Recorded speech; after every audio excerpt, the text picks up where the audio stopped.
White ওয়াশের লজ্জা থেকে বাঁচতে আজ তৃতীয় ওয়ানডেতে আফগানিস্তানের বিপক্ষে মাঠে নামবে বাংলাদেশ। আবুধাবি শেখ জায়েদ ক্রিকেট স্টেডিয়ামে বাংলাদেশ সময় সন্ধ্যা ৬টায় শুরু হবে ম্যাচটি।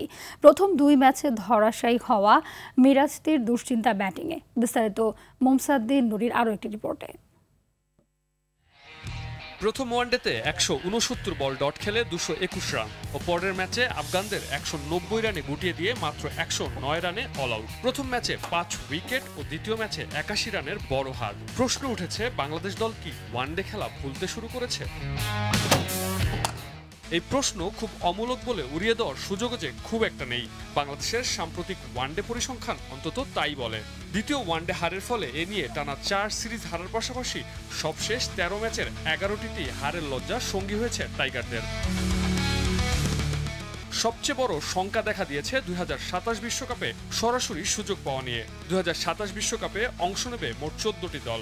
র্যাঙ্কিংয়ের সেরা ৮ দল সরাসরি সুযোগ পাবে এবং বাকি ৬টি দলকে বাছাই পর্ব খেলে মূল পর্বে জায়গা করে নিতে হবে। ৭৫ পয়েন্ট নিয়ে বাংলাদেশের বর্তমান অবস্থান ১০ম।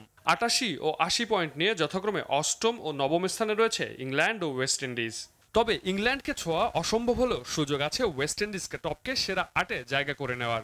সেক্ষেত্রে ঘরের মাঠে ক্যারিবীয়দের হারাতে হবে ৩-০-তে। এদিকে সিরিজ হেরে ঘুরে দাঁড়ানোর প্রত্যয় ব্যক্ত করার পাশাপাশি টপ অর্ডারকে দায়িত্বশীল ব্যাটিং করার আহ্বান জানান অধিনায়ক Miraj. We need to get partnership in the top order. We are very disappointed at this moment, but still we have one more match left, and yes, after that we have another series.